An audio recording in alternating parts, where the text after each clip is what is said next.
Achterbahnen, Neuheiten, Rekorde und Bahnen, die bewusstlos machen. Darüber sprechen wir jetzt hier in diesem Video. Mahlzeit, herzlich willkommen beim Red Bull Video Magazin und einem neuen Video meinerseits, und wir reden heute über 14 Achterbahnen, eigentlich sogar ein bisschen mehr, die teilweise wirklich Rekorde brechen, neu aufgemacht haben dieses Jahr oder Menschen bewusstlos gemacht haben und jetzt immer noch kurz davor sind, dass die Leute bewusstlos werden.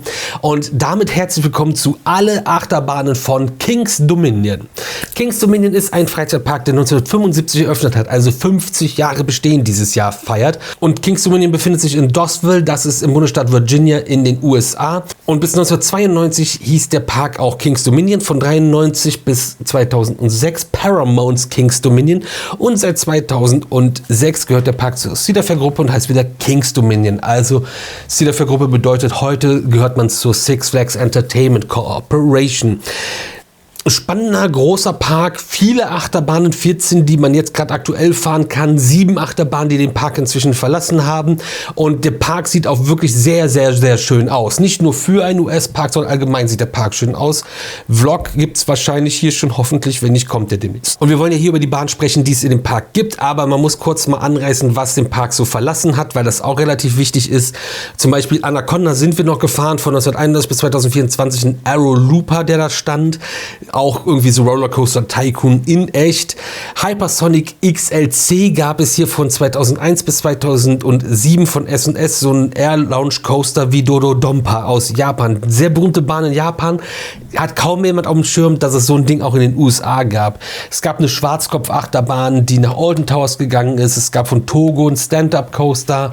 Es gab einen kleinen Wildcat oder auch Volcano the Blast Coaster von Intamin, Lim Coaster, der von 1998 bis 2018 im Park betrieben wurde. 2018, kurz vor unserem Besuch, ist dann Blitz eingeschlagen, wir konnten die Bahn nicht fahren und man wurde da quasi irgendwie so senkrecht aus dem Vulkan rausgeschossen mit einem Suspended Coaster. Kurioses Ding, leider nie gefahren, gibt es aber als Coaster Cutout zu kaufen bei ride-review.freizeitpark.de.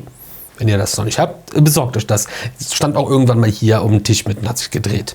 Aber dann möchten wir ja mal gucken, was gibt es denn für 14 Achterbahnen, die ihr aktuell in Kings Dominion fahren könnt. Und zum einen gibt es Apple Zeppel. Apple Zeppel 2002 eröffneter Muck Rides Coaster, und zwar eine wilde Maus. Standard Park Large Version. Hieß bis 2017 übrigens Ricochet. Und ja, solide Bahn, kann man nicht meckern. Ist aber auch nichts Außergewöhnliches. Standard, ja, Large Park Version, die man von Muck Rides kennt als wilde Maus. Ein Coaster, über den wir auch schon super oft in verschiedenen Parks gesprochen haben, ist der Backlot Stunt Coaster, und der hat 2006 eröffnet. Von Premier Rides ein Multi-Limb Launch Coaster. Story Coaster, der eine Geschichte erzählt, 14 Meter hoch, ist 600 Meter lang und 65 km/h, sind nämlich auch nicht wirklich beeindruckend. Hieß von 2006 bis 2007 Italian Job Turbo Coaster, passend zum 2003 erschienenen Film The Italian Job. Und das Ding war jetzt ohne Effekte unterwegs, und ohne Effekte ist das ohne Spaß und echt witzlos. Da macht die Bahn keinen Sinn, weil es war ja grundsätzlich mal der Italian Job die Vorlage, und in dem Film gibt es dann Szenen, die als Achterbahn nachgebaut wurden, die echt cool waren, mit einem Parkhaus, in dem man hochfährt, aus dem man rausspringt, wo man an Polizeifahrzeugen vorbei muss, wo man angehalten wird, wo ein Hubschrauber auf eingeschossen hat und man mit den Autos in die U-Bahn gefahren ist, und all die Sachen hat man eigentlich bei der Bahn gehabt, aber ohne die ganzen Special Effects drumherum funktionieren die Strecken natürlich auch nicht mehr. Sehr schade, verschenkte Liebesmühe, haben wir schon ein paar Videos drüber gemacht. Können wir auch gerne irgendwie nochmal echt ins Detail gehen. Ist, glaube ich, ganz cool, wenn wir das vielleicht mal mit dem Film vergleichen. Wenn ihr Bock drauf habt, lasst es mich wissen. Und wenn ihr schon beim Tippen seid und irgendwie anders unterwegs seid in dem Video, drückt ihr auch noch auf Abonnieren, hilft uns ungemein weiter, kostet euch nichts. Dominator, 2008 eröffneter B&M Flawless Coaster, Wattenbrecher. Riesige Bahn, 48 Meter hoch, 1283 Meter lang und 105 km/h Spitzengeschwindigkeit und 5 Inversionen, die durchfahren werden. Coaster-Typ an sich ganz nett, sind manchmal ein bisschen anstrengend. Cobra Roll und Interlocking Corkscrew, der irgendwo in der Walachei rumstehen, sind jetzt nicht meine Favorite-Elemente. Dafür ist der 41 Meter hohe Looping echt nice, den du halt echt gigantisch auch durchfährst. Und das Logo vor dem Eingang finde ich auch unfassbar gut. Das gefällt mir sehr gut. Aber ansonsten eine sehr fordernde Fahrt und ein bisschen anstrengend. Aber witzig ist ja hier, es gibt ja einige freie Stützen und Schienenflansche, die irgendwie an der Bahn sind, wo man sich denkt, okay, sollte da jetzt nicht eine Stütze sein, warum kann die einfach fehlen?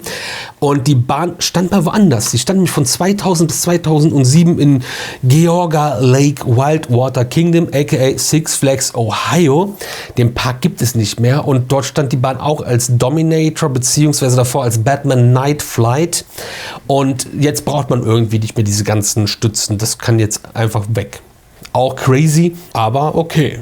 Wenn das so ist, dann das hat ja wohl schon jemand drüber nachgedacht. Flight of 4 ist ein Indoor-Coaster vom Premier Rides, auch ein Lim gelauncht da von 1996 und man fährt halt in diese riesige Spaghetti Bowl.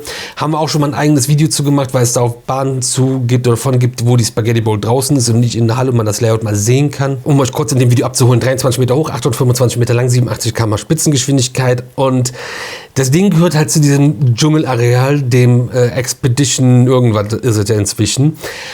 Jetzt immer noch das Thema Alien, man geht durch ein UFO und man wird von Aliens entführt und das Ganze im Dunkeln. Wow, danke fürs Nicht-Anpassen des Bereichs oder der Bahn zum Bereich, obwohl man die von außen anders gestrichen hat. Man hätte die Bahn vielleicht auch umbenennen können, aber hätte man vielleicht mal ein bisschen was verändern müssen. Umbenennen tut man daher gerne Bahnen im Kings Dominion. Wie ihr vielleicht schon gemerkt habt, auch diese Bahn hieß nicht immer nur Flight of 4, sondern von 1996 bis 2000 Outer Limits Flight of 4. Great Pumpkin Coaster ist die kleine Kinderachterbahn hier, die seit 1997 im Park ist. Ian F. Myler Family Coaster, 2,4 Meter hoch und das macht Spaß ohne Ende. Und witzigerweise kann man diese Bahnen jetzt auch counten. Also jetzt durften wir sie fahren, letztes Mal durften wir sie nicht fahren. Die Dinger sind spaßig. Von 1997 bis 2012 hieß die Bahn übrigens Taxi Jam. Auch hier hat man einen Namenswechsel vollzogen. Wo man sich ein bisschen bei treu geblieben ist, ist Grizzly. Und Grizzly ist eine Holzachterbahn durch und vom Allerfeinsten, ein Airtime-Monster. Du fährst quasi stehend dieses Ding, weil du die ganze Zeit so aus dem Sitz gehoben wirst. Seit 1982 steht diese Holzachterbahn hier und Grizzly ist 26,5 Meter hoch, 960 Meter lang, hat 2 Züge von PTC, Philadelphia Toboggan Coasters, wurde aber designt von der Taft Attraction Group und hat das Coney Island Wildcat Design bekommen. Das Ding ist halt einfach im Wald versteckt. Mega coole Bahn. Haben wir richtig Spaß gehabt und ja, einfach tolle Bahn. Richtig gut. Grizzly gefällt uns. Pantherian ist eine Bahn, die es hier schon länger gibt, jetzt einen neuen Namen hat, weil diese Bahn nicht nur an das Dschungelthema angepasst wurde, sondern auch eine Lizenz verloren hat. Seit 2010 kennt ihr den Coaster wahrscheinlich als Intimidator 305, Giga-Coaster von Intermin Amusement Rides, der mal 25 Millionen Dollar gekostet hat und auf den anfangs alle Leute bewusstlos in die Station gekommen sind. Heftiges Ding, gibt ein paar Gründe, warum das auch so war und nicht anders ging und man hat es ein bisschen angepasst. Grey-Out in den vorderen Reihen ist jetzt immer noch gegeben. Je nachdem wie fit du bist, kannst du auch vorne immer noch ein Blackout bekommen. Und das ist schon ziemlich verrückt. Irgendwie ist das auch dieses aus dem Joe Sommerland, das Piraten-Layout, einfach nur komplett aufgepumpt auf Steroiden. Echt coole Bahn und die war jetzt echt über ein Jahr geschlossen und hat an dem Tag, als wir im Park waren dieses Jahr, wieder eröffnet. Das war schon ziemlich cool und die Bahn hieß ja Intimidator 305 bis 2023. In der Saison 2024 war es Project 305, ne, da war Lizenz weg und man braucht irgendwie ein neues Thema und dann Pantherian ist es jetzt seit 2025, ist orange gestrichen worden von dem ehemaligen Rot. Die Bahn ist übrigens 93 Meter hoch, 1555 Meter lang, 145 km/h Spitzengeschwindigkeit. Eine Wahnsinnsmoped, schmeißt dich teilweise rum, reißt dich um. Bei den Umschwüngen, die sind fast schon zu brutal. Krasse Bahn, total verrückt, aber auch super beeindruckend und geil, das zu fahren und sowas erleben zu können, weil es halt wirklich so besonders außergewöhnlich ist und so nicht nochmal gibt und auch damals einfach geisteskrank und außergewöhnlich war. Damals ist ein gutes Stichwort, wir kommen zum Opening-Jahr 1975 und da gab es schon Racer 75 oder Racer 75, 2 Holzachterbahnen von PTC, South und North, 26 Meter hoch, jeweils 26 Meter hoch, 1028 Meter lang und 90 km/h Spitzengeschwindigkeit. Gibt bei beiden Seiten auch einen Tunnel. Sehr geiler Racing Coaster, also eine Holz-Racing-Achterbahn. Man startet parallel, fährt auseinander und dann fährt man die ganze Zeit nebeneinander und hat die gleiche Kurve am Ende und fährt dann gleich wieder zurück. Es gibt also, man fährt einmal in die Richtung und dann dreht man sich und fährt die Richtung zurück. Also das vom Layout, ohne viel denken zu müssen, komplett fair gebaut, dass beide so quasi die gleiche Strecke fahren. Und da kann man sich auch einfach einen Spaß machen. Und wir hatten bei fast allen Bahnen keine Wartezeit. So haben bei Rapterra haben wir was gewartet. Ansonsten ging es eigentlich relativ gut. Und bei fast allen, vor allem am Anfang des Tages, sind wir so durchgelaufen. Und dann haben wir uns bei Racer 75 aufgeteilt. Der eine Teil der Gruppe in den einen Zug, der andere Teil der Gruppe in den anderen Zug, aber auf gleiche Höhe, den gleichen Wagen. Und dann war natürlich dieses Rennfeeling noch viel witziger. Spaßmaschine ohne Ende. Natürlich hieß die Bahn aber auch mal anders. Und zwar von 75 bis 2017 Rebel Yell. Und noch ein kleiner Fakt, es ist die Seriennummer 143 bei Racer 75. Ich habe, glaube ich, gerade Rapterra schon erwähnt. Und Rapterra ist die Neuheit 2025. Ein neuer B&M Wing Coaster. Ein LSM gelaunchter B&M Wing Coaster, von denen es nur 3 gibt. Und im Fall von Rapterra haben wir jetzt den höchsten und längsten Launched Wing Coaster der Welt. Mit 44 Metern Höhe, 941 Meter Streckenlänge, 105 km/h Spitzengeschwindigkeit. 3 Inversionen werden durchfahren in Form von einem Dive Loop, einem Corkscrew und einer Hardline Roll. Das Ding hoppelt leider wie ein Hase über die Strecke. Also das ist echt nicht gut geworden. Und vor allem der Launch, wo es nur geradeaus geht, das ist ja wirklich grauenvoll.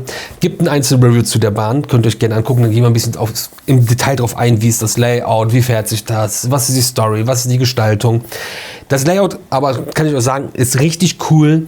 Die Bahn wirkt klein, obwohl sie eigentlich riesig groß ist, aber in den USA hat das irgendwie so einen kleineren Anschein. Aber checkt das Einzelreview dafür, reden wir im Detail über Rapterra, die Neuheit 2025. In dem Bereich gibt es daneben auch jetzt Reptilian. Ja, finde ich ein bisschen schwierig, dass die Namen so ähnlich miteinander sind. 1988 bereits eröffnet, Mack Rides Bobbahn, wie ihr sie kennt. Mit 66 km/h Spitzengeschwindigkeit, hieß natürlich auch mal anders und von 1988 bis 2021 Avalanche und wurde auch von weiß jetzt auf so orange-braun umgestrichen.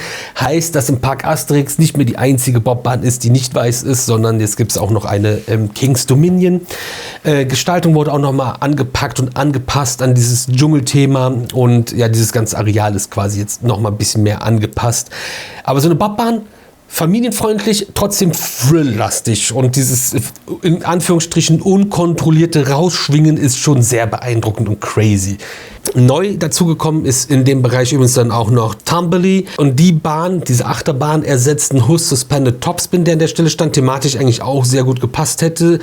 Huss Suspended Topspin kennt ihr von Talokan, auch hier so mit Wasser, Feuer und allem drum und dran. Schon schade, dass es nicht mehr da ist, aber 2022 hat man an gleicher Stelle einen S&S Worldwide 4D Freespin hingestellt. Absolute 0815 Standardbahn, wo man 34 Meter hoch erstmal unterwegs ist, 235 Meter Streckenlänge hat, die mit maximal 55 km/h durchfahren werden und man macht quasi unendlich viele Überschläge. Hängt auch so an der Seite der Schiene und dann können die frei drehen, die Gondeln, und man überschlägt sich halt ein paar Mal. Ist wie ein fahrender Topspin, nur nicht so schön und nicht so spaßig. Aber ein neuer Count auf jeden Fall, der dazugekommen ist. Was aber natürlich immer cool ist, weil spannend, außergewöhnlich und noch nicht so verbreitet, ein RMC iBox Track, so eine Hybrid-Achterbahn mit verrückten Fahrelementen. Und das gibt es hier auch mit Twisted Timbers. 2018 eröffnet, RMC iBox Track. Alter Verwalter, das Ding ist auf jeden Fall crazy. 34 Meter hoch, 1024 Meter lang, 87 km/h Spitzengeschwindigkeit und es gibt 3 Inversionen und die erste ist direkt nach dem Lift, bevor es überhaupt losgeht, und zwar der Barrel Roll Down Drop. Also die erste Abfahrt geht direkt auch über Kopf und dann gibt es noch einen Cutback oder Zero G-Roll. Anfang ist auch echt gut bei der Bahn. Die Bahn startet nice, macht Bock und Spaß und ist natürlich auch wild. Aber die zweite Hälfte ist schon sehr anstrengend, weil du die ganze Zeit wie bei so einem Rodeo da drauf hängst, immer rausgerupft wirst und die ganze Zeit mit den Oberschenkeln im Bügel hängst und wieder reingeknallt wirst, hin und her geschmissen wirst. Also sehr, sehr brutal. Da waren wir uns alle relativ einig, dass das dann nicht so toll ist.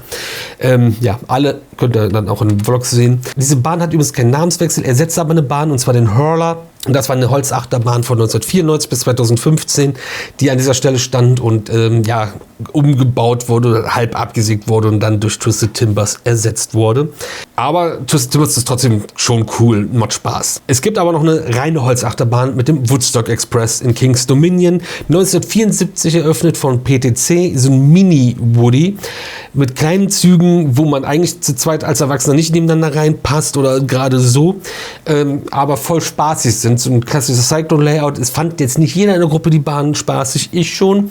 Aber auch hier haben wir natürlich einen Namenswechsel noch für euch. By the way, ist eine blau gestrichene Holzachterbahn. Nicht holzfarben oder weiß ist ja auch schon relativ normal, sondern es ist eine blaue Holzachterbahn. Und Woodstock Express hieß mal Scooby-Doo, dann Scooby-Doo's Ghoster Coaster und dann irgendwann nur noch Ghoster Coaster. Verrückt. In King's Dominion hat man es nicht so mit Namen lange beibehalten. Aber ja, ein crazy und funny Achterbahnportfolio finde ich in diesem Park. 14 Achterbahnen, die zu fahren sind und eigentlich 14 spannende Bahnen, wo zwischendurch mal was zum Beruhigen dazwischen ist. Viel Standardkram, aber nichtsdestotrotz auch sehr besondere Bahnen. Also auch sehr ausgewogenes Portfolio und hat uns auf jeden Fall gefallen. Gibt vielleicht in Kings Island noch ein geileres Portfolio. Dafür sieht King's Dominion viel, viel besser aus. Sehr verrückt, spannend, reden wir über alles hier am Kanal, aber gerne eure Meinung noch zu King's Dominion und vor allem, welche Bahn holt euch am meisten ab, auf welche Bahn in King's Dominion habt ihr am meisten Bock, lasst mich gerne wissen in den Kommentaren. Ansonsten sehen wir uns morgen um 18 Uhr wieder hier auf dem YouTube-Kanal zu einem neuen Video.